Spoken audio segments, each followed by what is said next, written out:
Llegamos hoy al segundo libro de Crónicas. En nuestro programa anterior vimos que David había reunido todos los materiales para la construcción del templo, así como a las personas que trabajarían en la edificación. Igualmente, David trató de infundir entusiasmo, no solo en los líderes de la nación, sino también en el resto del pueblo. Él organizó los servicios del templo para cuando estuviera finalizado. Proveyó todo el dinero y le dijo a su hijo Salomón que pusiera manos a la obra. Ahora, en el segundo libro de Crónicas, veremos cómo Salomón pone manos a la obra. Cuando uno llega a este segundo libro de Crónicas, es de sumo interés notar las diferentes partes en que está dividido. Usted recordará que en el primer libro de Crónicas, todo lo que allí hay mencionado era sobre David. Se nos da 9 capítulos de genealogía. ¿Para qué mencionar tantos nombres?, se pregunta uno. 9 capítulos dedicados a mencionar quién era el hijo de quién, pero todo ello nos lleva hasta David. ¿Y por qué David? Bueno, porque él nos lleva hasta Cristo. Y el Nuevo Testamento comienza con el libro de la genealogía de Jesucristo, hijo de David. Eso es importante y es la razón por la cual se menciona. Estábamos pues hablando de David.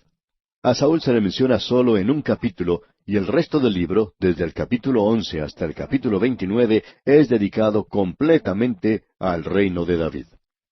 Debemos recordar que en Crónicas tenemos el punto de vista de Dios, no del hombre. En los libros de Samuel y Reyes sí pudimos observar el punto de vista del hombre. Eso no tiene nada que ver con la inspiración de las Escrituras, ya que todas son igualmente inspiradas. Pero en algunos libros tenemos que Dios nos da su punto de vista, mientras que en otros Él nos muestra algo desde el punto de vista humano. Cuando observamos el punto de vista divino, ¿dónde se pone el énfasis? En David. ¿Y cuál es el énfasis que le da a David? La edificación del templo de Dios. Al llegar ahora al segundo libro de Crónicas, hay 2 cosas importantes que se debe señalar. La primera es la edificación del templo. Salomón construirá el templo y en los primeros 9 capítulos tenemos el reino de Salomón.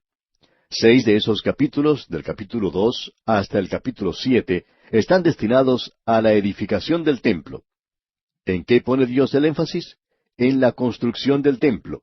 Esa fue la obra más grande que llevó a cabo Salomón, la más trascendental de toda su existencia. Hay muchas personas que cuando se acuerdan de Salomón, lo hacen en relación a todas las mujeres que él tuvo. De eso es lo único que se acuerdan. Y por cierto que fue algo espectacular, sin lugar a dudas. Pero Dios no pone su énfasis en eso. Él no estaba haciendo la voluntad de Dios. Dios no le dio ninguna clase de instrucción para hacerlo. Eso era contra la voluntad de Dios y provocó la división del reino, por cierto. No me venga a decir que Él logró evitar su castigo por hacer eso. Él fue juzgado por Dios. El pecado, amigo oyente, siempre trae consigo juicio.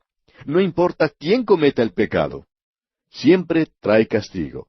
Y de la única manera por la cual usted puede llegar al cielo es por medio de un Salvador. Usted es un pecador y no estará en camino al cielo sino hasta cuando tenga un Salvador, y ese Salvador es Cristo Jesús. Así es que tenemos a Salomón edificando un templo. Eso es importante. Dios creyó que era importante y le dio toda su atención. Ahora, el segundo asunto de importancia que se presenta en este segundo libro de Crónicas es el de la división del reino. Eso en sí no es importante, pero vemos que cuando el reino es dividido y llegan diferentes reyes, como observamos en el libro de Reyes anteriormente, son personajes que no tienen mucho atractivo. Hemos dicho que en Israel no había un buen rey, y que no se le da énfasis a Israel. Se enfatiza más bien el reino del sur, que es la descendencia de David. Allí vemos a un grupo malo también. No encontramos a muchos que son buenos, pero sí podemos destacar a 5 de ellos que fueron sobresalientes. Son Asa, Josafat, Joás, Ezequías y Josías. Estos 5 reyes fueron los medios por los cuales la nación gozó de avivamiento. Y vamos a hablar mucho en esta sección del avivamiento. Queremos dedicar un poco de tiempo a eso porque estamos experimentando en nuestros días un movimiento espiritual. Hablando sinceramente, creemos que se dicen muchas tonterías en cuanto al avivamiento, más que sobre cualquier otra cosa. El autor de estos estudios bíblicos, el Dr. J. Vernon McGee, nos cuenta que en cierta ocasión él tuvo que abandonar ciertas reuniones con ministros porque éstos estaban orando por un avivamiento. ¿Y sabe usted por qué se retiró? porque la actitud de ellos era que si oraban mucho y lo hacían con insistencia, Dios daría un avivamiento. También dice él que estuvo leyendo un libro escrito por un conocido orador cristiano, que dice lo que uno tiene que hacer para tener un avivamiento y que si uno sigue las instrucciones, entonces logrará tener un avivamiento. Él dijo que quizás sea un poco escéptico y cínico en cuanto a eso, pero que no cree que haciendo tal o cual cosa se logrará un avivamiento. ¿Y sabe por qué, amigo oyente? Primeramente porque no es la manera en que Dios obra. Y también hay algo más. ¿Sabe usted que Dios es soberano, amigo oyente? Y que no lo podemos obligar a que haga nada. Dios tiene un plan y Él no tiene ninguna intención de cambiarlo por usted o por mí. Lo importante en nuestros días, amigo oyente, es que nosotros nos pongamos a marchar según el plan de Dios. La voluntad de Dios nos llega a través de los siglos, desde la eternidad y hasta la eternidad. Y pobre de aquel que intente detener esa fuerza tan grande como lo es la de Dios. Él puede pasar sobre usted como si no estuviera allí. Alguien quizá diga, a mí no me gusta eso. Bueno, eso no importa, amigo oyente. Usted es su criatura como lo soy yo también. Y lo importante es que no sea yo el que trata de hacer que Dios haga algo. Lo importante es que Dios me haga a mí hacer algo. Y es allí donde está el problema. Nos hacemos la pregunta, entonces, ¿no quiere Dios un hijo? Seguro que lo quiere. Pero usted tiene que cumplir con sus condiciones. Pero permítame decirle, amigo oyente, no creo que usted pueda cumplirlas. Creemos que es interesante notar que el movimiento espiritual de nuestros días no ha sido logrado por algunos teólogos inspirados que han señalado ciertas condiciones para que las sigan las iglesias, porque el movimiento espiritual no está en las iglesias. La mayoría de ellas se encuentran más muertas que una piedra. Ese movimiento no está teniendo lugar entre los grandes teólogos. Al leer uno de sus libros, lo único que logra uno es cansarse. Parece que tuvieran la respuesta a todos los problemas. Quizás la tengan, pero sin ninguna clase de acción porque no hay actividad espiritual. Y debemos decir que en el día de hoy tenemos que aprender a inclinarnos ante la voluntad de Dios y debemos acercarnos más a Él y confiar en Él. Vamos a ver que hay ciertas personas, hasta reyes, que han sido usadas de una manera maravillosa porque estaban dispuestas a recibir y no a dar órdenes. Nos hemos apartado un poco del texto aquí, pero nos sentimos muy perturbados cuando pensamos en estas cosas hoy, ya que creemos que el mayor impedimento para un avivamiento en la iglesia es el liderazgo que ésta tiene. Los líderes son los que están bloqueando su desarrollo y lo han estado haciendo por años. Ahora alguien pueda decir, usted está hablando como un revolucionario. Bueno, creemos haber sido uno de ellos desde que comenzó nuestro ministerio. Lo único es que nadie nos ha escuchado y esa es la razón. Ya hemos dicho antes que no podemos traer un avivamiento por medio de los teólogos. No se produce de esa manera y francamente hablando, ni necesitamos escuchar lo que nos están diciendo. Lo que sí necesitamos, amigo oyente, es escuchar atentamente la palabra de Dios. Y es por eso que estamos aquí tratando de entregar la palabra de Dios a otros. No creemos que Dios necesite de nuestras brillantes ideas. Se nos dice en las Escrituras que no con ejército ni con fuerza, sino con mi espíritu, ha dicho Jehová. No es con nuestro cerebro ni nuestro músculo, sino con mi espíritu, ha dicho Jehová. Esa es una lección difícil de aprender, amigo oyente. Veamos ahora qué es lo que se nos dice en el primer versículo de este primer capítulo del segundo libro de Crónicas. Salomón, hijo de David, fue afirmado en su reino, y Jehová su Dios estaba con él, y lo engrandeció sobremanera. ¿Puede usted, amigo oyente, apreciar cuán bondadoso es Dios? Salomón no era la elección personal de David para ser rey, sino que había sido elegido por Dios. Y esperamos haber dejado esto en claro.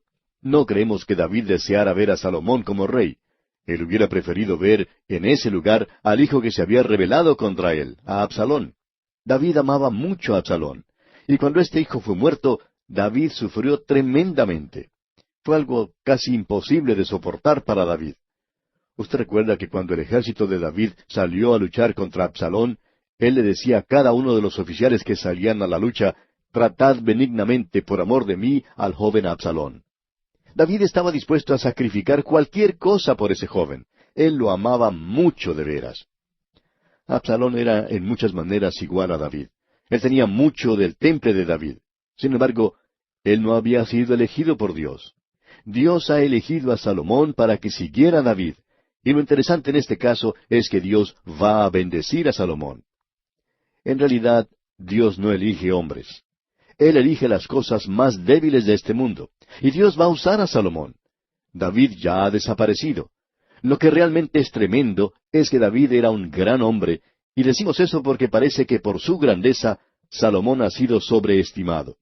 Él no es mucho, pero Dios lo va a usar para edificar el templo. Y Salomón, hijo de David, fue afirmado en su reino, leemos aquí.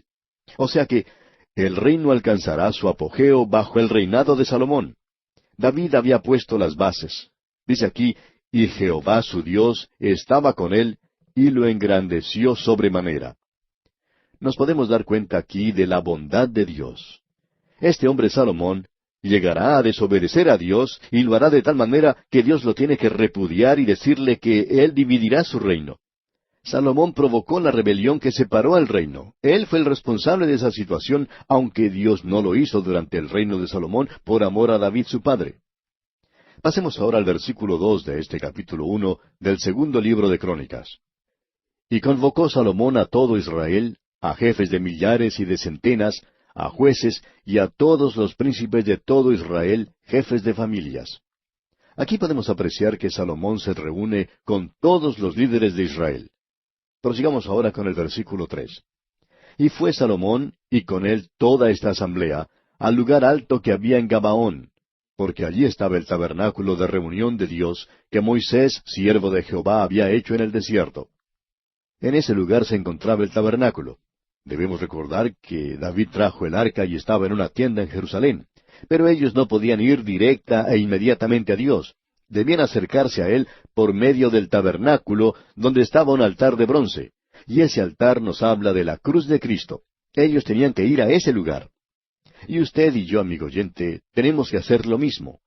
Existe la equivocada noción de que cualquiera, bajo cualquier circunstancia, puede correr a la presencia de Dios y que Dios está esperando listo a escucharle.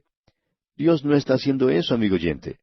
Creemos que Él lo ha dejado bien en claro de que no siempre está escuchando. Una cosa interesante de notar es que Dios dice que Él no siempre escucha las oraciones. Él dijo eso, amigo oyente.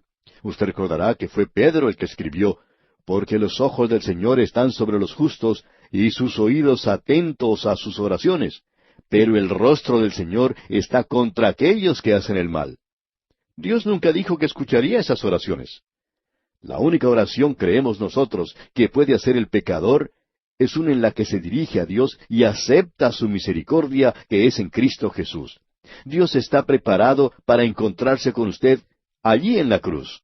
Tiene que ir a Gabaón, donde está el tabernáculo, por así decirlo, y allí es donde fue Salomón. Él comenzó a hacer las cosas inteligentemente. Y luego leemos en los versículos 4 y 5, pero David había traído el arca de Dios de Kiriat Jearim al lugar que él le había preparado, porque él le había levantado una tienda en Jerusalén. Asimismo, el altar de bronce que había hecho Besaleel, hijo de Uri, hijo de Ur, estaba allí delante del tabernáculo de Jehová, al cual fue a consultar Salomón con aquella asamblea. Ese es el camino a seguir hacia Dios, a través del altar de bronce. Uno no va a través del arca. Usted no va a ver a Dios inmediatamente. El camino a la cruz lo lleva al hogar celestial. No hay ningún otro camino. Y ahora el versículo 6 dice, Subió pues Salomón allá delante de Jehová al altar de bronce que estaba en el tabernáculo de reunión, y ofreció sobre él 1000 holocaustos. Ellos no eran ciertamente pródigos en sus sacrificios. Podremos notar más adelante la abundancia que existía en los días de Salomón. Veamos ahora los versículos 7 hasta el 9. Y aquella noche apareció Dios a Salomón y le dijo, Pídeme lo que quieras que yo te dé. Y Salomón dijo a Dios, Tú has tenido con David mi padre gran misericordia, y a mí me has puesto por rey en lugar suyo. Confírmese pues ahora, oh Jehová Dios, tu palabra dada a David mi padre, porque tú me has puesto por rey sobre un pueblo numeroso como el polvo de la tierra. Dios hizo una promesa, no solo a David, sino que Él hizo una promesa a Abraham. Dijo, multiplicaré tu descendencia como las estrellas del cielo y como la arena que está a la orilla del mar. Es decir, que no se puede contar. Dios había dicho que ellos habían alcanzado un lugar nuevo y que no quería que el pueblo fuera censado. Ese fue el gran pecado de David, ¿recuerda usted? Ahora el versículo 10 dice, Dame ahora sabiduría y ciencia para presentarme delante de este pueblo. Porque ¿quién podrá gobernar a este tu pueblo tan grande? Algunos dicen que Salomón fue muy inteligente al pensar en pedir sabiduría. Dios le reconoció eso. Pero ¿de dónde sacó él esa idea? Regresemos por un momento al primer libro de Crónicas, y leamos allá en el capítulo 22, versículo 12, donde encontramos a David diciéndole a Salomón, Y Jehová te dé entendimiento y prudencia, para que cuando gobiernes a Israel, guardes la ley de Jehová tu Dios. En el versículo 7 del mismo capítulo 22, vemos que David le dijo a Salomón, Hijo mío, en mi corazón tuve el edificar templo al nombre de Jehová mi Dios. Luego le explica que no lo pudo hacer porque había derramado mucha sangre, y Dios no le permitía hacerlo. Luego dice en el versículo 11, Ahora pues, hijo mío, Jehová esté contigo, y seas prosperado, y edifiques casa a Jehová tu Dios, como Él ha dicho de ti. Luego él continúa diciendo lo que mencionamos antes, allá en el versículo 12, y que es de suma importancia y vale la pena repetir. Dijo, Y Jehová te dé entendimiento y prudencia, para que cuando gobiernes a Israel, guardes la ley de Jehová tu Dios. Por lo menos Salomón estaba escuchando lo que su padre decía. Tenemos que reconocer eso.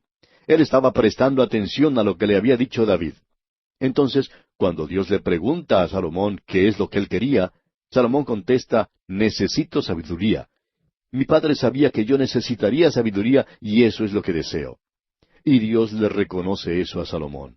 Dios le dice a Salomón, aquí en los versículos 11 y 12, y dijo Dios a Salomón, por cuanto hubo esto en tu corazón, y no pediste riquezas, bienes o gloria, ni la vida de los que te quieren mal, ni pediste muchos días, sino que has pedido para ti sabiduría y ciencia para gobernar a mi pueblo, sobre el cual te he puesto por rey, sabiduría y ciencia te son dadas, y también te daré riquezas, bienes y gloria, como nunca tuvieron los reyes que han sido antes de ti, ni tendrán los que vengan después de ti.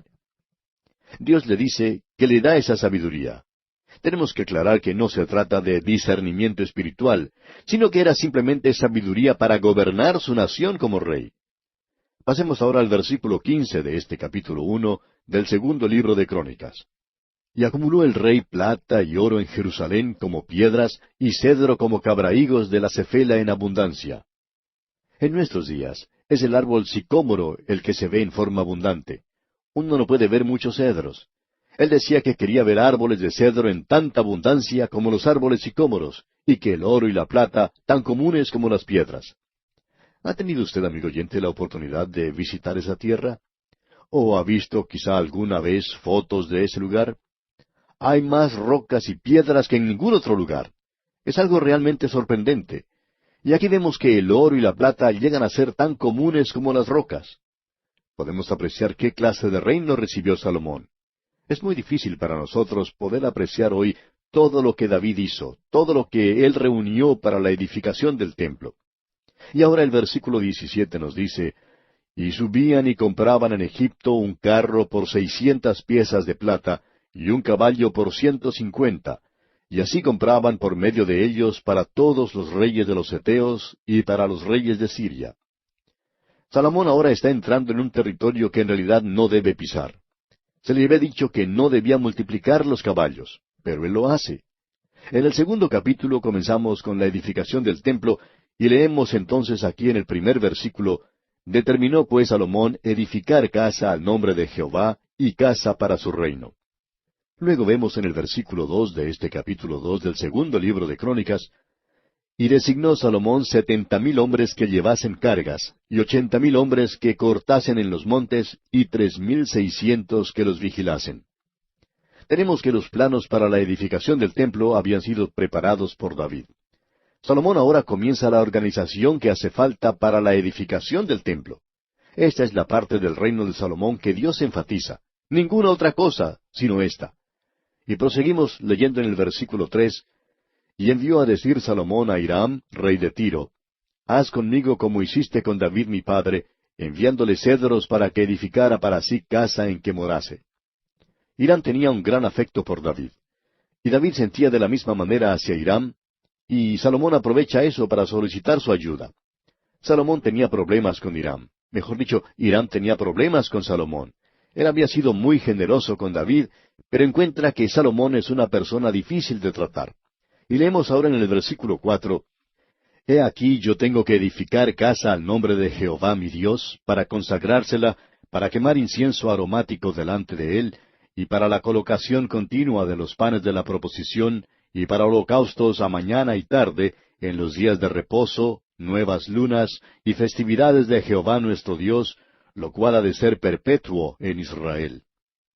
Hay algunas críticas en lo que se relaciona a la restauración de los holocaustos durante el milenio.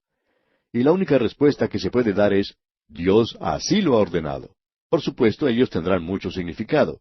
Creemos que ellos serán una señal que indica qué fue lo que ocurrió en el sacrificio de nuestro Señor Jesucristo. Y ahora en el versículo 5 leemos, Y la casa que tengo que edificar ha de ser grande, porque el Dios nuestro es grande sobre todos los dioses. Ahora, ¿qué es lo que hace de algo común una cosa grande? ¿Qué es lo que hace de un hombre una persona grande? ¿Qué es lo que hace una nación o una iglesia grande? Dios, amigo oyente, solamente Dios. Y eso es algo que estamos perdiendo de vista en nuestros días. Ahora fíjese usted lo que dice Salomón aquí en el versículo 6. Mas ¿quién será capaz de edificarle casa, siendo que los cielos y los cielos de los cielos no pueden contenerlo? ¿Quién pues soy yo para que le edifique casa, sino tan solo para quemar incienso delante de él? El sacrificio era el camino que ellos utilizaron para llegar a Dios. Y la única manera en que nosotros, amigo oyente, podemos llegar a Dios en nuestros días es por medio del sacrificio del Señor Jesucristo. Lo importante que debemos notar en esta situación es que Salomón no tenía ninguna duda en cuanto a quién era Dios, o si él llegaría a ocupar el lugar que él estaba edificando. Y bien, vamos a detenernos por hoy aquí, porque nuestro tiempo ha tocado ya a su fin. Continuaremos en la consideración de este asunto, Dios mediante, en nuestro próximo programa.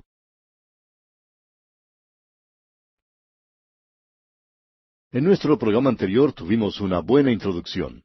Confiamos que haya sido una introducción buena y sólida a este segundo libro de Crónicas, donde vimos el comienzo del reino de Salomón. David había desaparecido de la escena en el último capítulo del primer libro de Crónicas, y ahora Salomón llega al trono. En este libro tenemos 9 capítulos dedicados al reino de Salomón. Y lo interesante es que 6 de ellos están destinados a la construcción del templo. Salomón está construyendo el templo siguiendo las instrucciones y preparativos que hizo David su padre. Él está simplemente continuando el gran plan y programa de David que incluye hasta los mismos planos. Ahora tenemos en este segundo capítulo el comienzo de la edificación. Y vimos en nuestro programa anterior que Salomón comienza a actuar según las instrucciones que le dejó su padre David. Inmediatamente comenzó a organizar a los trabajadores para la tarea que se avecina. Luego solicitó la ayuda del amigo de David, Hiram, rey de Tiro, para que le proveyera los materiales que necesitaría al avanzar en la construcción. Ya se había hecho los arreglos por las rocas. Él está construyendo la casa para el Señor en Jerusalén, en el mismo sitio que había seleccionado David. Y vamos a comenzar hoy leyendo una vez más los versículos 5 y 6 para hacer más clara la conexión que tenemos aquí. Versículos 5 y 6 de este capítulo 2 del segundo libro de Crónicas. Y la casa que tengo que edificar ha de ser grande, porque el Dios nuestro es grande sobre todos los dioses. Mas ¿quién será capaz de edificarle casa, siendo que los cielos y los cielos de los cielos no pueden contenerlo? ¿Quién pues soy yo para que le edifique casa, sino tan solo para quemar incienso delante de él? El sacrificio era el camino que ellos utilizaron para llegar a Dios. La única manera en que nosotros podemos llegar a Dios en nuestros días, amigo oyente, es por medio del sacrificio del Señor Jesucristo. Lo importante de notar en esta situación es que Salomón no tenía ninguna duda en cuanto a quién era Dios, o si él llegaría a ocupar el lugar que Salomón estaba edificando. En un artículo escrito por un teólogo, éste decía que lo que Salomón estaba tratando de hacer era una pequeña casa y poner a Dios en una caja, y que la gente tenía la idea de que Dios debía ser colocado en una caja y que Él debía ser guardado allí. Pero permítanos decir, amigo oyente, que Salomón no tenía ninguna idea como esa, ni tampoco la tenía el pueblo. Ellos estaban muy por delante de muchas personas en nuestros días, aun de aquellos que pertenecen a las iglesias. Muchas personas llaman a la iglesia la casa de Dios. Bueno, Dios nunca ocupa una casa, nunca lo ha hecho. El templo era un lugar para hacer sacrificios, era un lugar para allegarse a Dios. Eso era lo importante y tenía que ser digno de Él. Era algo bien adornado, algo muy hermoso. Como dijimos anteriormente, tenemos algunas ilustraciones de lo que era el templo de Herodes, que era algo similar al que edificó Salomón. Sin embargo, este era mucho más grande y edificado de mármol blanco. Nunca fue terminado, pero el modelo que tienen en Jerusalén es algo muy parecido. No es de gran tamaño considerado con los otros edificios de esos días, como por ejemplo el templo de Diana en Éfeso y las pirámides. Si uno pone el templo edificado por Salomón al lado de cualquiera de ellos, pues se dará cuenta que es más pequeño. Pero aunque el tamaño no era demasiado grande, se distinguía por la enorme riqueza que tenía. Una tremenda cantidad de oro, plata y piedras preciosas fueron utilizadas en su construcción. Debemos tomar nota de eso. Y David había reunido toda esa riqueza, y de ello veremos más adelante. Leamos ahora el versículo 7 de este capítulo 2 del segundo libro de Crónicas. Continúa hablando Salomón al rey Hiram, o enviándole su mensaje, y le dice, «Envíame pues ahora un hombre hábil que sepa trabajar en oro, en plata, en bronce, en hierro, en púrpura, en grana y en azul, y que sepa esculpir con los maestros que están conmigo en Judá y en Jerusalén, los cuales dispuso mi padre». Ellos tenían que buscar trabajadores especializados en otro país. Israel se había dedicado a la agricultura y no tenía esta clase de gente. La intención de Dios era que se dedicaran a la agricultura, y así lo estaban haciendo en esos días. Si usted tiene la oportunidad de viajar por esa tierra en el día de hoy, amigo oyente, podrá apreciar que sus gentes están haciendo lo mismo, es decir, están dedicados a la agricultura. No creemos que haya tierra más fértil que la que se encuentra en el valle de Esdraelón, cerca de Megido. Ciertamente es un lugar fértil. La nación de Israel, pues, no tenía artífice ni artesano, y tuvieron que pedir la ayuda de Hiram para que él supliera la persona que hacía falta. Ahora Salomón dice en el versículo 8, «Envíame también madera del Líbano, cedro, ciprés y sándalo, porque yo sé que tus siervos saben cortar madera en el Líbano, y he aquí mis siervos irán con los tuyos». En otras palabras, ellos aprenderán el oficio de esta otra gente. Sigamos adelante con el versículo 9. «Para que me preparen mucha madera, porque la casa que tengo que edificar ha de ser grande y portentosa». No era un lugar amplio en el sentido del tamaño, sino más bien grandioso. Ahora el versículo 10 dice, «Y he aquí para los trabajadores tus siervos, cortadores de madera, he dado 20,000 coros de trigo en grano, 20,000 coros de cebada, 20,000 batos de vino y 20,000 batos de aceite». Aquí hubo un mal entendimiento sobre esto, sobre la cantidad que Salomón debía pagar. Pero aparentemente se utilizó gran cantidad de dinero en esto. Ahora leamos el versículo 11 hasta el versículo 13 de este capítulo 2 del segundo libro de Crónicas. Entonces Hiram, rey de Tiro, respondió por escrito que envió a Salomón, «Porque Jehová amó a su pueblo, te ha puesto por rey sobre ellos». Además decía Hiram, «Bendito sea Jehová el Dios de Israel, que hizo los cielos y la tierra, y que dio al rey David un hijo sabio, entendido, cuerdo y prudente, que edifique casa a Jehová y casa para su reino. Yo pues te he enviado un hombre hábil y entendido, Hiram Abi». Y luego el rey de Tiro continúa describiendo a esta persona que está enviando. Pasemos ahora a los versículos 17 y 18. «Y contó Salomón todos los hombres extranjeros que había en la tierra de Israel, después de haberlos ya contado David su padre, y fueron hallados 153,600. Y señaló de ellos 70,000 para llevar cargas, y 80,000 canteros en la montaña, y 3,600 por capataces para hacer trabajar al pueblo». Estas eran las personas que serían los ayudantes. Ellos ayudarían a los carpinteros, albañiles, etc. Ahora, en el capítulo 3 de este segundo libro de Crónicas, tenemos el comienzo de la edificación misma. En la primera parte del versículo 1 leemos, «Comenzó Salomón a edificar la casa de Jehová en Jerusalén, en el monte Moria». De paso, digamos que ese fue el mismo lugar donde Abraham ofreció a Dios a su hijo Isaac. En ese mismo cerro, en las afueras de la ciudad de Jerusalén, está el Gólgota, el lugar de la calavera donde fue crucificado el Señor Jesucristo. Finalizando la lectura de este versículo 1, se nos dice, ¿dónde edificó el templo? Leamos la última parte. en el monte Moria, que había sido mostrado a David su padre, en el lugar que David había preparado en la era de Ornán Jebuseo. David había comprado un lote de terreno en ese lugar. Es la misma zona del templo de hoy, y allí es donde lo edificó Salomón. Ese era el lugar. Ahora no vamos a entrar en todos los detalles que se menciona aquí, porque, a decir verdad, nos parecen aburridos, así como leer un plano o la lista de los materiales necesarios para la construcción de un edificio. Lo que quisiéramos decir es que de aquí podemos extractar algunas verdades que no son mencionadas en los libros de Reyes o cualquier otra parte. Cuando llegamos al capítulo 3, podemos levantar el velo un poquito para darnos una mejor idea. Leamos el versículo 3 entonces. Estas son las medidas que dio Salomón a los cimientos de la casa de Dios.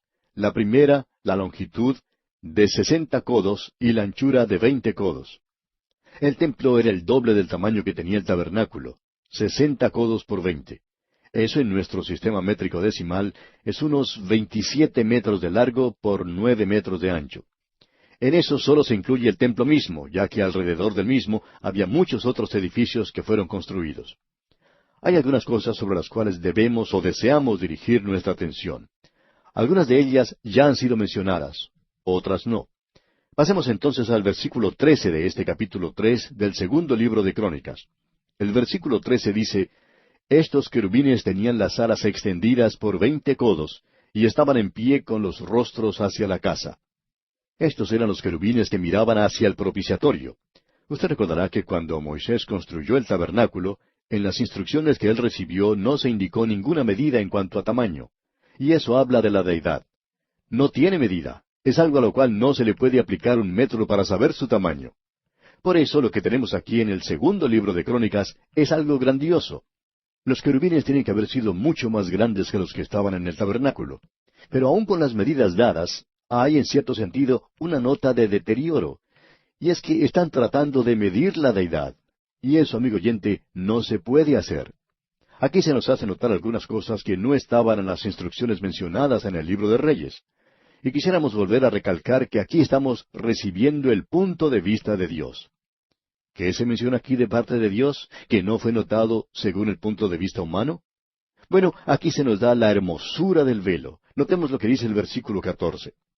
Hizo también el velo de azul, púrpura, carmesí y lino, e hizo realzar querubines en él. El velo era una cosa hermosa. Se dice que en el tiempo de nuestro Señor tenía un espesor de unos 7 u 8 centímetros. Y se cambiaba cada año. Se dice que en una ocasión se ataron caballos salvajes a un velo que se había quitado del templo y que éstos no lo pudieron rasgar. En realidad era algo muy hermoso. Ahora el velo nos habla de la humanidad del Señor Jesús. Y Dios hace resaltar eso. Eso es algo sobre lo cual Él quiere llamar la atención. El velo, pues, habla de la humanidad de Cristo. Cuando Él fue crucificado, el velo del templo se partió en dos. Ahora esto que estamos viendo ocurrió mucho tiempo antes de que el Señor Jesucristo viniera a este mundo. El Señor dice, «Este es mi Hijo amado, en quien tengo complacencia». Notemos ahora algo más que tenemos aquí. Algo sobre lo que debemos, y sería bueno, prestar algo de atención, y nos estamos refiriendo a las columnas. Leamos el versículo 15. Delante de la casa hizo 2 columnas de 35 codos de altura cada una, con sus capiteles encima de 5 codos. Esto quiere decir que estas columnas eran bastante altas. Si uno las compara con el edificio, parece que estuvieran fuera de proporción. Estas columnas nos hablan de fuerza y belleza, y Dios hace resaltar esto. Esas son 2 cosas que el hombre moderno piensa que puede obtener, fuerza y belleza. Tenemos grandes naciones, sin embargo, no podemos mantener ni la ley ni el orden. Ahora, se supone que los pintores saben apreciar las cosas hermosas. Pero, ¿ha podido usted observar el arte moderno?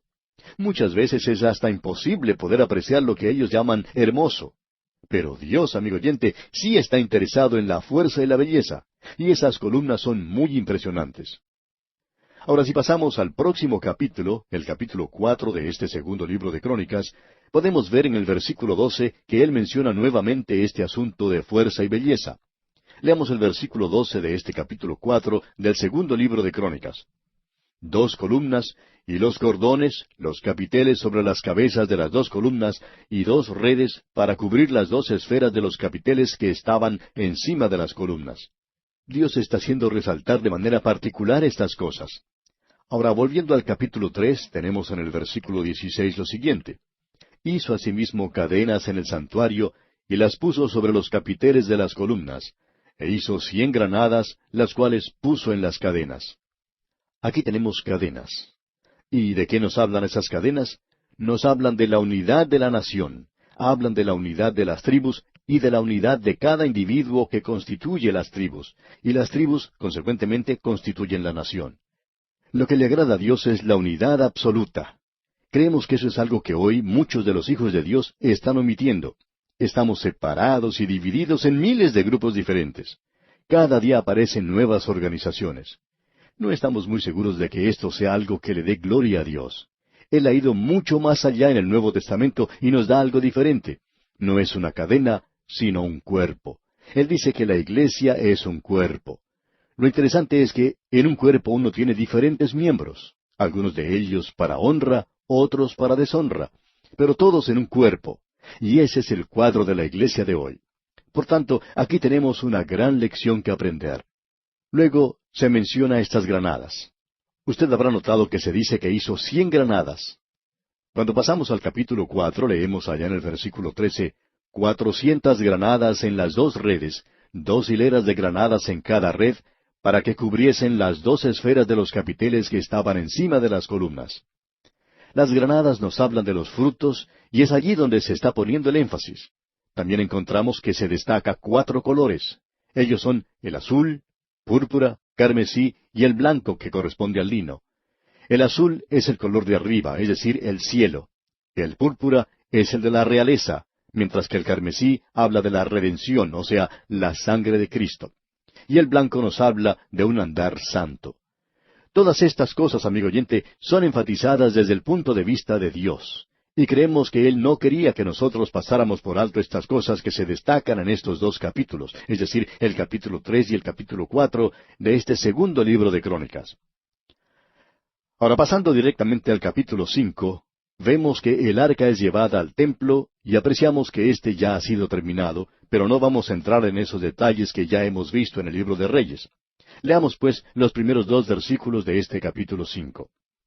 Acabada toda la obra que hizo Salomón para la casa de Jehová, metió Salomón las cosas que David su padre había dedicado, y puso la plata y el oro y todos los utensilios en los tesoros de la casa de Dios.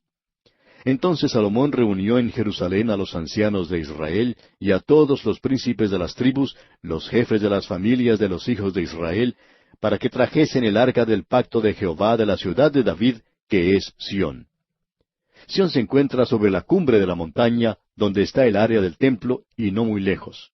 Ya hemos dicho anteriormente que no sabíamos exactamente dónde David había traído el arca, y todavía no lo sabemos, pero estaba en la ciudad de David, que es el monte Sión. Esa zona no es muy grande en tamaño, pero es allí donde la trajo David. Veamos ahora en el versículo 6 que se han reunido para llevar el arca, y dice la última parte del versículo 6, y sacrificaron ovejas y bueyes, que por ser tantos no se pudieron contar ni numerar. El pensamiento aquí es que ni siquiera se intentó contarlos por la sencilla razón de que se está hablando del sacrificio de Cristo. Y amigo oyente, usted no mide ese sacrificio ni puede llegar a hacerlo. Ahora tenemos aquí algo que es de suma importancia. Encontramos una declaración aquí en el versículo 9 que es muy importante. Y Dios está haciendo resaltar este asunto de una manera bien directa. Veamos el versículo 9 ahora. E hicieron salir las barras de modo que se viesen las cabezas de las barras del arca delante del lugar santísimo, mas no se veían desde afuera, y allí están hasta hoy. Es decir, hasta el día de escribir este libro. Las barras fueron sacadas del tabernáculo. Ahora no iba a moverse más. El arca fue construida en el desierto, en el monte Sinaí, y el pueblo de Israel pasó 40 años en el desierto. El arca iba delante de ellos cuando cruzaron el río Jordán, y ahora es traída por David a Jerusalén. Estaba en el monte Sión donde estaba el palacio. Ahora es llevada al templo que ha sido construido. Era algo sumamente hermoso, como si fuera una joya en ese lugar. Y ya hemos mencionado esto anteriormente. Este es el lugar donde Dios se encuentra con su pueblo. Pero lo interesante aquí es que el arca había estado en el desierto por todos esos años y había sido llevada de un lugar a otro después de haber llegado a la tierra. Vimos en el libro de Samuel cómo los filisteos la capturaron una vez. Ahora es colocada en el templo, en un lugar de descanso permanente, y entonces se quitan las barras. El arca, como hemos visto anteriormente, nos habla de la persona de Cristo, de quién es Él. Sobre ella se encuentra el propiciatorio. ¡Qué hermoso es todo esto! Ahora ha sido colocada en un lugar permanente en Jerusalén. De ahora en adelante, el pueblo de Israel tiene que ir a Jerusalén. Los hombres tienen que hacerlo 3 veces al año para estar presentes en 3 de las fiestas, la de la Pascua, la de Pentecostés y la del Tabernáculo. Ellos debían estar presentes allí. El arca nos está hablando de la persona de Cristo. El propiciatorio nos está hablando de su obra de redención, vertiendo su sangre, donde el trono de Dios es ahora un propiciatorio. Todo esto es permanente ahora. Cristo ha aparecido una vez, al fin de las edades, para quitar el pecado por medio del sacrificio de sí mismo. Eso es permanente, es básico, está establecido. Eso ya no se puede mover. Hablando de una manera figurativa, quisiéramos decir lo siguiente. Las barras han sido quitadas y ya no habrá más movimiento, no habrá otra forma de salvación. Es por eso que el apóstol Pedro podía decir a su gente, y en ningún otro hay salvación, porque no hay otro nombre bajo el cielo dado a los hombres en que podamos ser salvos. Amigo oyente, las barras han sido quitadas. El arca no se volverá a mover. Y eso nos habla de descanso.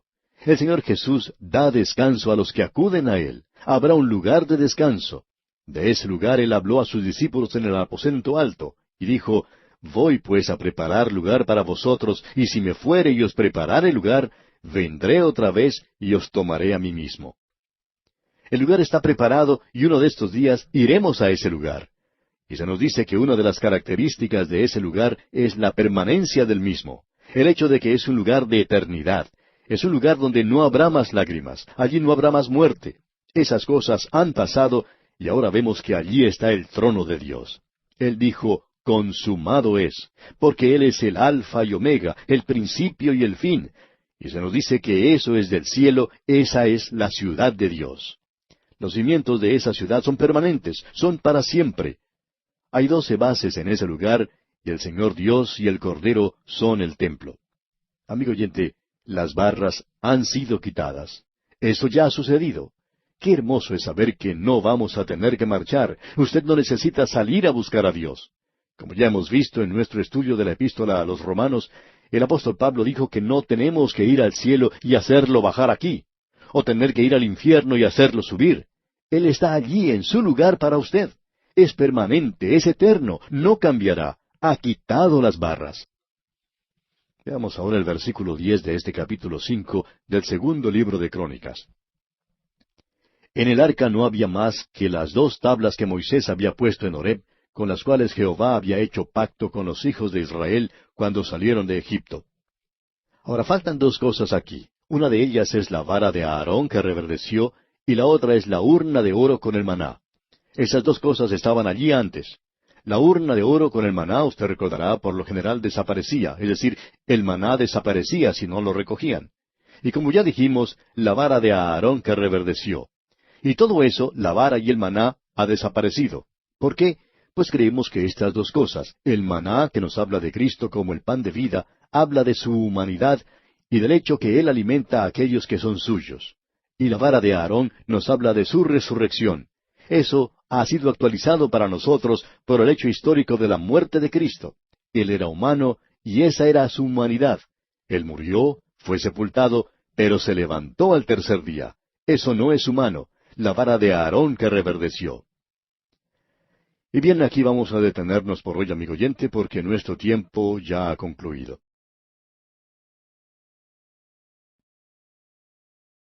Continuamos hoy nuestro estudio del capítulo 5 del segundo libro de Crónicas.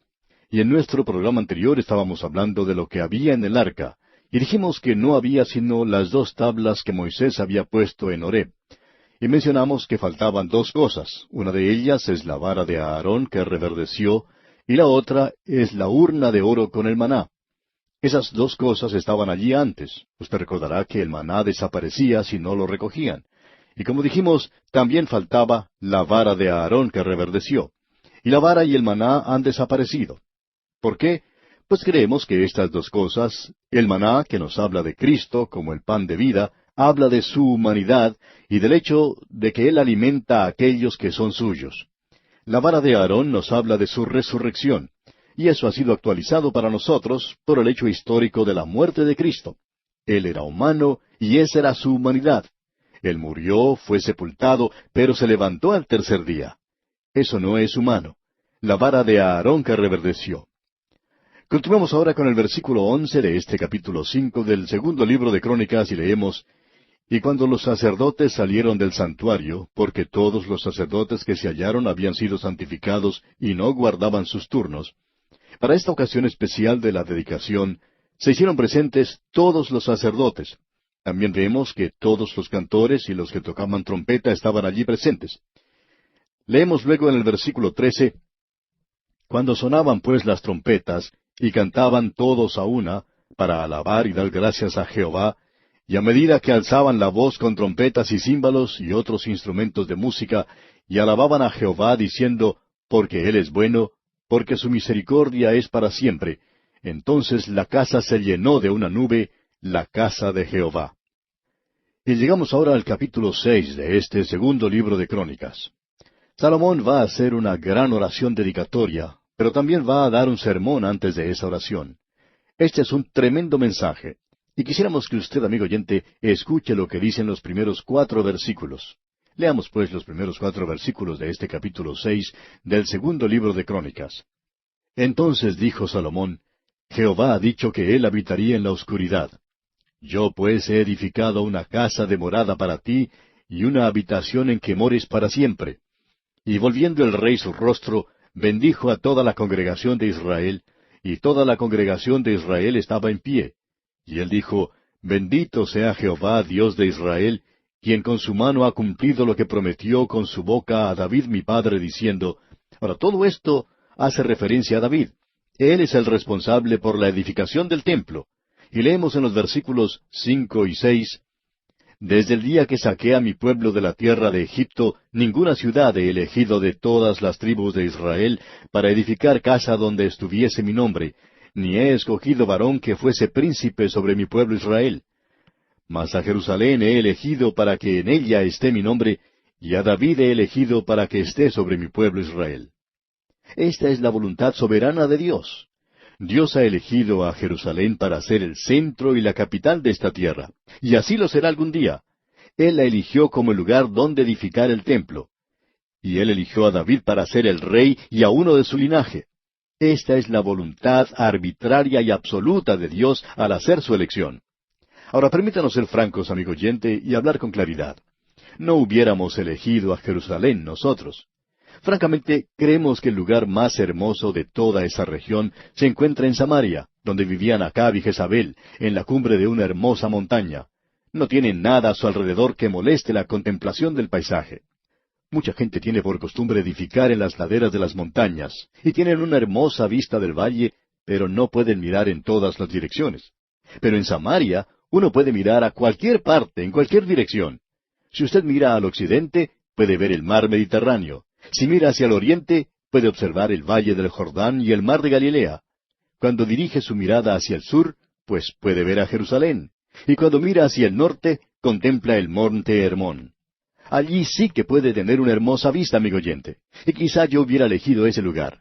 Pero, ¿sabe usted una cosa? Dios nunca pidió mi opinión. Esa es la voluntad soberana de Dios. Por eso dice aquí en el versículo 6, Mas a Jerusalén he elegido para que en ella esté mi nombre, y a David he elegido para que esté sobre mi pueblo Israel. Eso es algo que debemos reconocer. Dios tiene su voluntad para usted y para mí. En realidad creemos que Dios tiene para aquel que es su hijo un lugar donde vivir. Él tiene para usted una casa donde vivir. Él tiene todas esas cosas. El problema para usted y para mí también es estar en la voluntad de Dios. Usted y yo podemos ponernos a discutir sobre la libre voluntad y la elección, sobre la gracia soberana de Dios y la soberanía de Dios, todo lo que quisiéramos. Pero eso no nos lleva a ningún lado. Creemos que es una manera inútil de perder el tiempo en discusiones como esa. Permítanos compartir con usted algo que es de mucha ayuda, es decir, para mí y para usted también, para que nos coloquemos en un lugar. Y permítanos ser un poco más específicos para que nos coloquemos en el lugar marcado con una X por Dios para usted y para mí. Y cuando usted y yo, amigo oyente, podamos colocarnos en ese punto exacto, entonces estaremos en el lugar apropiado para nosotros. Eso es lo que tiene importancia. Dios eligió a Jerusalén, y Dios eligió a este hombre David. Ahora leemos aquí en el versículo 7 de este capítulo 6 del segundo libro de Crónicas: Y David mi padre tuvo en su corazón edificar casa al nombre de Jehová, Dios de Israel. Todo lo que Salomón está diciendo aquí es sencillamente: he hecho todo lo que David quería que se hiciera. Yo simplemente llevé a cabo los deseos y la voluntad de David al edificar esto. Y ahora note usted lo que dice en el versículo 11 en referencia con el templo. Y en ella he puesto el arca, en la cual está el pacto de Jehová que celebró con los hijos de Israel. Eso es lo que se debe destacar en este pasaje. Aquí tenemos esa hermosa oración de dedicación de Salomón, y podemos leer en los versículos 12 y 13 ahora: Se puso luego Salomón delante del altar de Jehová, en presencia de toda la congregación de Israel, y extendió sus manos. Porque Salomón había hecho un estrado de bronce de 5 codos de largo, de 5 codos de ancho, y de altura de 3 codos, y lo había puesto en medio del atrio, y se puso sobre él, se arrodilló delante de toda la congregación de Israel, y extendió sus manos al cielo y dijo. Ahora, siempre se ha presentado argumentos en cuanto a la posición apropiada de una persona cuando está orando. ¿Debe usted arrodillarse, pararse, inclinar simplemente su rostro? ¿Qué es lo que uno debe hacer? Bueno, aquí se nos dice que Salomón se arrodilló. Si usted está buscando una postura, por cierto que no hay nada malo con esta. Notemos ahora lo que él hace, porque esta es una gran oración de acción de gracias. Leamos los versículos 14 y 15 ahora. Jehová, Dios de Israel, no hay Dios semejante a ti en el cielo ni en la tierra, que guardas el pacto y la misericordia con tus siervos, que caminan delante de ti de todo su corazón, que has guardado a tu siervo David mi padre lo que le prometiste, tú lo dijiste con tu boca, y con tu mano lo has cumplido, como se ve en este día. Él llega a dar gracias a Dios porque Él es el Creador y porque Él ha hecho algo. Él entró en el corazón y en la vida de Salomón. Él había hecho lo mismo con David y también había entrado en el corazón de la nación. Lo que mucha gente necesita en nuestros días, amigo oyente, es una experiencia con Dios. Por alguna razón se quedan satisfechos con mantener a Dios por allá, a cierta distancia, tenerlo cerca, pero no demasiado cerca, y decir, sí, soy creyente, y cosas por el estilo. Pero, ¿por qué no allegarnos directamente a Él, amigo oyente? Lléguese a Él, acuda a Él de una manera decidida, definitiva. Acuda a Él en una relación verdadera. Bien, y luego vemos lo que Salomón dice en su oración aquí en el versículo 18. Mas, ¿es verdad que Dios habitará con el hombre en la tierra? He aquí los cielos y los cielos de los cielos no te pueden contener, cuanto menos esta casa que he edificado. Note usted que Salomón agradece a Dios, en primer lugar, por todas las cosas materiales. Él tenía, creemos nosotros, más cosas materiales en este mundo que cualquier otra persona. Y las cosas que él tenía, como el oro y la plata, como veremos en el capítulo 9, las tenía en tanta abundancia que eran cosas comunes, como ir a la playa a recoger piedrecitas. Él nunca tenía que fijarse en el precio de ninguna cosa. La palabra economía ni figuraba en su vocabulario. Salomón quizá no tenía las cosas modernas que muchos tienen en el día de hoy. Hay lugares donde las personas solo tienen que apretar un botón para conseguir lo deseado. Él tenía que enviar a sus soldados y sirvientes a diferentes partes de la tierra para que le trajeran las cosas que deseaba. Él no contaba con el refrigerador o la nevera que tenemos nosotros, pero todo lo que conseguía era fresco y había que consumirlo enseguida. Él probablemente tenía muchos invitados a su mesa y allí se consumía gran cantidad de alimentos y él no se tenía que preocupar en cómo guardar su comida. Sin embargo, este hombre eleva esta oración de agradecimiento a Dios por haber provisto tantas cosas. Y nos preguntamos, ¿cuántos de nosotros en estos días, amigo oyente, agradecemos a Dios por la provisión que Él hace para nosotros de tantas maneras diferentes? Yo no sé si usted lo hace, pero yo le agradezco por el privilegio de vivir en esta generación. No solo por las cosas materiales, amigo oyente, sino sobre todo por las cosas espirituales y por las oportunidades gloriosas de estos días. Pues bien, Salomón pronunció esta oración dedicatoria y el sermón que dio, y con el tiempo se dio a conocer en el mundo de entonces, pero él nunca pudo hablar por radio o televisión. Hay varias cosas en esta oración que nos gustaría destacar. Leamos los versículos 21 al 23 ahora. Asimismo, que oigas el ruego de tu siervo y de tu pueblo Israel, cuando en este lugar hicieren oración, que tú oirás desde los cielos y desde el lugar de tu morada, que oigas y perdones. Si alguno pecare contra su prójimo y se le exigiere juramento, y viniere a jurar ante tu altar en esta casa, tú oirás desde los cielos, y actuarás y juzgarás a tus siervos, dando la paga al impío, haciendo recaer su proceder sobre su cabeza, y justificando al justo al darle conforme a su justicia. Dice aquí, que tú oirás desde los cielos. Podemos apreciar que el templo llegaría a ser el centro mismo de la vida en la nación de Israel. Y ahora leemos en los versículos 24 y 25, si tu pueblo Israel fuere derrotado delante del enemigo por haber prevaricado contra ti, y se convirtiere y confesare tu nombre, y rogare delante de ti en esta casa, tú oirás desde los cielos y perdonarás el pecado de tu pueblo Israel, y les harás volver a la tierra que diste a ellos y a sus padres. Cuando ellos habían pecado, debían regresar a este templo. Y continúa diciendo en el versículo 26 del capítulo 6 del segundo libro de Crónicas, si los cielos se cerraren y no hubiere lluvias por haber pecado contra ti, si oraren a ti hacia este lugar, y confesaren tu nombre, y se convirtieran de sus pecados, cuando los afligieres. Ahora, ¿qué es lo que debían hacer? Debían ir a Dios en oración. Y el versículo 28 dice, si hubiere hambre en la tierra, o si hubiere pestilencia, si hubiere tizoncillo o añublo, langosta o pulgón, o si los sitiaren sus enemigos en la tierra en donde moren, cualquiera plaga o enfermedad que sea, ¿qué es lo que deben hacer? Ir al templo, llegar a Dios en oración. Y el versículo 30 dice, tú oirás desde los cielos, desde el lugar de tu morada, y perdonarás, y darás a cada uno conforme a sus caminos, habiendo conocido su corazón, porque sólo tú conoces el corazón de los hijos de los hombres. Dios nos conoce, amigo oyente, y por esa razón nosotros tenemos que estar en contacto con Él. Veamos ahora los versículos 32 y 33 de este capítulo 6 del segundo libro de Crónicas. Y también al extranjero que no fuere de tu pueblo Israel, que hubiere venido de lejanas tierras a causa de tu gran nombre y de tu mano poderosa y de tu brazo extendido, si viniere y orare hacia esta casa, tú oirás desde los cielos, desde el lugar de tu morada, y harás conforme a todas las cosas por las cuales hubiere clamado a ti el extranjero, para que todos los pueblos de la tierra conozcan tu nombre y te teman así como tu pueblo Israel, y sepan que tu nombre es invocado sobre esta casa que yo he edificado. Este era un gran proyecto misionero. El mundo entero tenía que ir a ese lugar. Esto no era solo para Israel. Pero si el extranjero llegaba desde cualquier rincón de la tierra, de cualquier país alejado, entonces él oiría. Y ahora el versículo 36 dice, si pecaren contra ti, pues no hay hombre que no peque, y te enojares contra ellos, y los entregares delante de sus enemigos, para que los tomaren los lleven cautivos a tierra de enemigos, lejos o cerca, otra vez, ¿qué es lo que deben hacer? En el país al que han sido llevados, ellos deben elevar sus voces a Dios y volverse hacia el templo, voltear en esa dirección, aunque el templo haya sido destruido. Eso fue lo que hizo Daniel, ¿recuerda?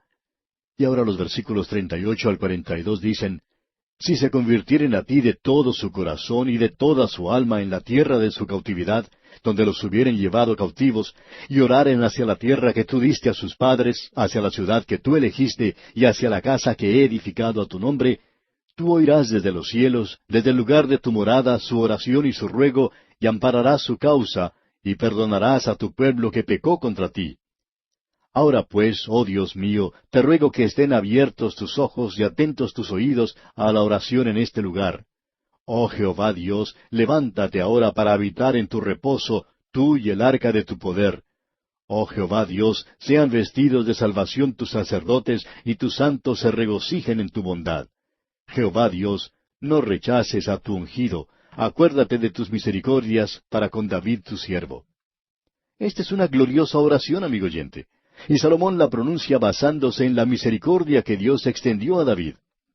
Usted y yo, amigo oyente, debemos orar no sobre las misericordias, sino porque Cristo ha hecho la propiciación por nosotros para que nosotros pudiéramos allegarnos por medio de su sangre derramada. Tenemos misericordia en estos días, y Él ha hecho paz para nosotros por medio de la sangre de la cruz, y está listo para darnos esa misericordia. Y con esto llegamos al final de la oración de Salomón. Vamos a ver que la gloria del Señor llenará la casa como lo hizo en el tabernáculo. Aunque desplegaba muchas riquezas y adornos, en muchas maneras era inferior al tabernáculo. Pero Dios en su misericordia lo acepta y bendice a la gente. Por un período de tiempo Él los bendijo. Cuando concluyamos esta parte, veremos el fin del reino de Salomón. Y en realidad lo que Dios enfatizará es su tremenda labor misionera. Salomón fue un gran misionero. La gente llegaba de todas partes de la tierra para escuchar de su sabiduría, que era sabiduría espiritual que Dios le había concedido. No creemos que él mostró mucho sentido en otras direcciones, pero eso lo veremos más adelante. Llegamos ahora al capítulo 7 de este segundo libro de Crónicas. Estamos observando el reino de Salomón, y gran parte del reino de Salomón, como ya hemos apreciado, tiene que ver con la edificación del templo en la ciudad de Jerusalén. De todos los capítulos de este segundo libro de Crónicas, 9 de ellos, por lo menos, son dedicados a la construcción y a la dedicación del templo. Ahora, en el capítulo 7, vemos la aceptación de Dios del templo. Pudimos ver en el capítulo 6 que Salomón predicó un sermón, y de eso ya hemos hablado. Luego acabamos de ver la gran oración dedicatoria de Salomón en el templo. Y ahora llegamos a la respuesta de Dios a todo esto. Leamos el primer versículo de este capítulo 7 del segundo libro de Crónicas. Cuando Salomón acabó de orar, descendió fuego de los cielos y consumió el holocausto y las víctimas, y la gloria de Jehová llenó la casa. Esto es lo que ocurrió, recuerda usted, cuando Moisés construyó el tabernáculo en el desierto. Él lo preparó, y luego la gloria de Dios llenó el tabernáculo. Ahora, aquí Dios acepta el templo. Como hemos dicho, hubo cierto deterioro, eso por lo menos creemos nosotros, y luego vemos que el fuego de los cielos consume el sacrificio. Quiere decir esto que el juicio de Dios ha caído sobre el pecado, todo eso señalando hacia la venida de Cristo. Y en base a eso, Él acepta el templo. No lo acepta porque es hermoso, aunque en realidad lo era. Tampoco lo aceptó porque demostrara un gran desembolso de riquezas, aun cuando eso también era cierto. Él lo aceptó por la razón fundamental de que está señalando hacia Cristo Jesús. Y es su sacrificio realmente lo que lo hace aceptable ante Dios. Y por tanto, Dios lo recibe. Y dice aquí el versículo 1, y la gloria del Señor llenó la casa. Esta gente pudo apreciar visiblemente la presencia de Dios. Hemos visto ya en nuestro estudio de la epístola del apóstol Pablo a los romanos que Pablo hace la pregunta, ¿quiénes son los israelitas? Y luego él da 8 clases de identificaciones. Una de ellas era que ellos habían tenido la gloria. Ningún otro pueblo ha tenido la presencia visible de Dios excepto ellos. Y ahora leemos en los versículos 2 y 3 de este capítulo 7 del segundo libro de Crónicas, y no podían entrar los sacerdotes en la casa de Jehová, porque la gloria de Jehová había llenado la casa de Jehová. Cuando vieron todos los hijos de Israel descender el fuego y la gloria de Jehová sobre la casa, se postraron sobre sus rostros en el pavimento, y adoraron, y alabaron a Jehová, diciendo, porque Él es bueno, y su misericordia es para siempre. Esa es una expresión, amigo oyente, que espero llegue a formar parte de su vocabulario, que usted pueda decir de vez en cuando, porque Él es bueno, y su misericordia es para siempre. Usted recordará que el salmista dijo, alabad a Jehová porque Él es bueno, porque para siempre es su misericordia. Díganlo los redimidos de Jehová. Amigo oyente, si usted y yo no somos creyentes que hablamos, no habrá alguien que lo haga en nuestro lugar. No hay ninguna persona envuelta en la política, ninguna en las capitales de nuestros países, o aun en las gobernaciones o alcaldías, que se vayan a detener a decir, Dios es bueno. Lo que ellos dicen es simplemente que ellos son grandes personas y todo lo que su partido está haciendo por su propio país. Y eso quiere decir, a propósito, que todos los partidos de estos días no están haciendo mucho tampoco. Pero nosotros volvemos a lo que se nos dice aquí, porque Él es bueno, díganlo los redimidos de Jehová. Eso fue en la dedicación del templo. Dios lo ha aceptado. Ahora en los versículos 4 y 5 de este capítulo 7 tenemos la siguiente declaración. Leamos estos 2 versículos. Entonces el rey y todo el pueblo sacrificaron víctimas delante de Jehová. Y ofreció el rey Salomón en sacrificio 22,000 bueyes y 120,000 ovejas, y así dedicaron la casa de Dios, el rey y todo el pueblo.